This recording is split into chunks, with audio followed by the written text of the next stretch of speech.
এই মুহূর্তে দেখতে পাচ্ছি চারপাশে ছবি। আমার প্রিয় গায়ক, প্রিয় সং রাইটার যাকে বলে এবং কিংবদন্তি গায়ক কবির সুমনের বই বেরিয়েছে এখান থেকে। অভিনেতা সব্যসাচী চক্রবর্তীর বই বেরিয়েছে। সুতরাং এখানে ছোট হলেও এদের লেখক খুব বড় বড়। তার মধ্যে আমাকে একটু সুযোগ দিয়েছে। আমার একটা বই ছেপেছেন ওরা। এই বইটির নাম হচ্ছে সংখ্যালঘুকে মারছেন কেন। এই সংখ্যালঘুকে মারছেন কেন বলে একেবারে নতুন একটা বেশ বড় একটি কবিতা আছে। এই কবিতাটা এখনও কোথাও ছাপতে দিইনি, এই বইতেই একমাত্র পাওয়া যাবে। এই বইটাতেই এই কবিতাগুলো, এইখানে এছাড়াও আরও অন্যান্য অনেক কবিতা আছে, কিছু পুরনো কবিতা আছে, সব নিয়ে একটা সংকলন এবং কিছু সাক্ষাৎকার। বইটির নাম সংখ্যালঘুকে মারছেন কেন। এই স্টলে এলেই আপনারা, এই পালক পাবলিশার্সে এলেই আপনারা এই বইটি পেয়ে যাবেন। আমার খুব ভালো লাগছে পালক স্টলের এই ছোট্ট পরিসরে বসে বেশ একটা অন্যরকম আনন্দ হচ্ছে।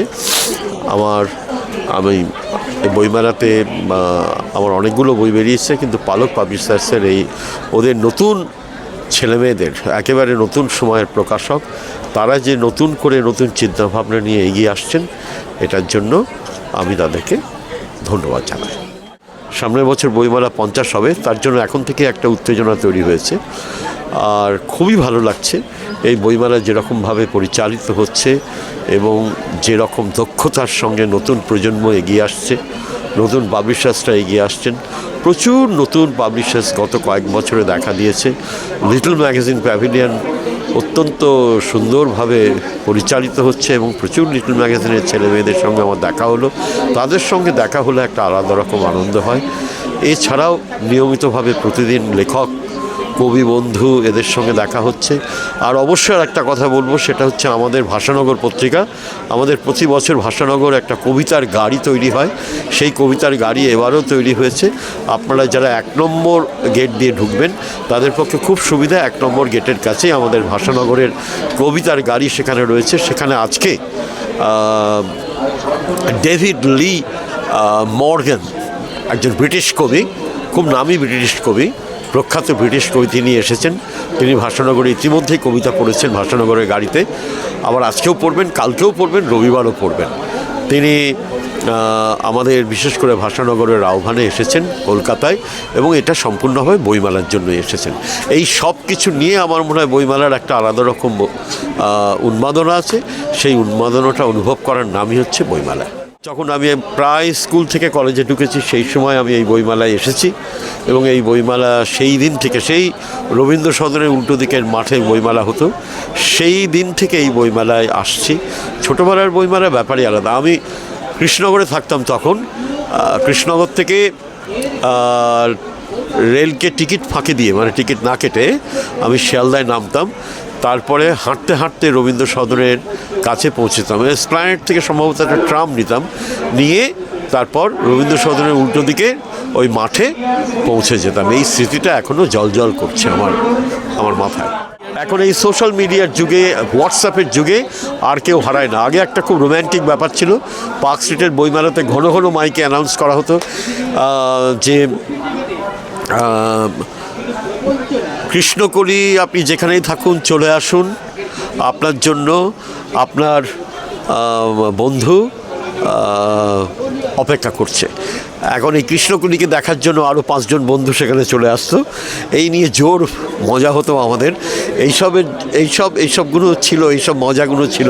তারপরে বইচোর ধরা পড়তো। এখনও মনে আছে বইচোর একজনকে ধরা পড়েছিল।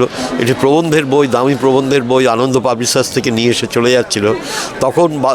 তখন ছিলেন হচ্ছেন বিখ্যাত প্রকাশক আনন্দর আমাদের বাদল বসু একটা মজার কাজ করেছিল। সেই চোরকে ধরে আনা হলো, ধরে এনে বলা হলো তুমি প্রবন্ধের বই চুরি করে নিয়ে পালাচ্ছ, ঠিক আছে এই বইটা তোমাকে আমি দিয়ে দেবো, কিন্তু তোমাকে এখানে বসে এক্ষুনি 300 শব্দের একটা ছোট্ট প্রবন্ধ লিখে দেখাতে হবে যে তুমি এই বইটার যোগ্য কিনা, চুরি করে নিয়ে যাচ্ছ কেন। তুমি এটা প্রমাণ করো, তুমি লিখতে পারো এটা প্রমাণ করো। এবং এরকম সব মজার মজার কাণ্ড, তাকে ঘিরে অন্তত 30-40 জন বসে গেল, আর সে প্রবন্ধ লিখেই চলেছে, শেষ হয় না। সে অসামান্য এক দৃশ্য। প্রচুর লোক আছে যারা পছন্দ করে না আমার কবিতা, গালাগাল দেয়, দেখলে অপছন্দ করে, সোশ্যাল মিডিয়াতে ট্রোল করে কবিতা নিয়ে, এরকম অনেক অপছন্দ করার লোক। তবে হ্যাঁ, অবশ্যই বলবো প্রচুর মানুষ আছেন যারা কবিতা পড়েন। এটা জানতেই পারতাম না আগে জানতামও না। অনেকে কবিতা পড়েন, কবিতা ভালোবাসেন, এবং তারা মাঝে মাঝে আমাকে চিঠি লেখে, কখনো হোয়াটসঅ্যাপ করে, কখনো ফোন করে, কখনো দেখা হলে বুঝতে পারি, অনুষ্ঠানে দেখা হয়। আপনি প্রশ্ন করলেন বাংলাদেশে স্টল নেই, আমার উত্তর হচ্ছে ভালো হয়েছে। স্টল থাকলে খারাপ হতো, ভালো হতো না, ভালো বার্তা যাবে না। এখন পাঠক কমে গেছে। এই বইমেলাতে ঢুকলে মনে হয় না পাঠক কমে গেছে, বইমেলাতে এলে মনে হয় পাঠক আরও বেড়েছে। এখন কথা হলো, সবার হাতে তো বই আপনি দেখতে পাবেন না। যত মানুষ প্রবেশ করছে এবং বেরিয়ে যাচ্ছে, তাদের সবার হাতে বই নেই। কিন্তু সবার হাতে বই থাকলে এই বইমেলায় যত বই আছে একদিনে শেষ হয়ে যেত। বুঝতে পেরেছ?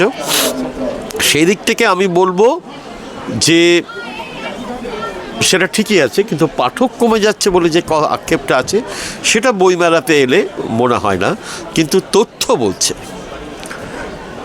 বলছে মানুষ এখন অনেক বেশি দেখে বা শুনতে দেখতে মাথা ঘাড় ঝুঁকিয়ে ফেলেছে, নিচে নামিয়ে ফেলেছে। আর বইটা পড়লে মাথাটা একটু উঁচু হয়, বেশ সরাসরি বইটা পড়া যায় না। কেউ বই পড়া যায়, কিন্তু সাধারণত আমরা বই পড়ি বেশ চোখের ডিস্টেন্সে রেখে। মোবাইলও তাই করা যায়, কিন্তু করে না সবাই। এরকম করে নামাতে অনেক নিচে নেমে যাচ্ছে। এই নিচে নামার বদলে একটু ওপরের টেনে তোলা দরকার আছে মানুষকে। সুতরাং সেই দিক থেকে পাঠক এমনি মনে হয় কমেছে, কিন্তু বইমেলাতে মনে হয় না পাঠক কমেছে।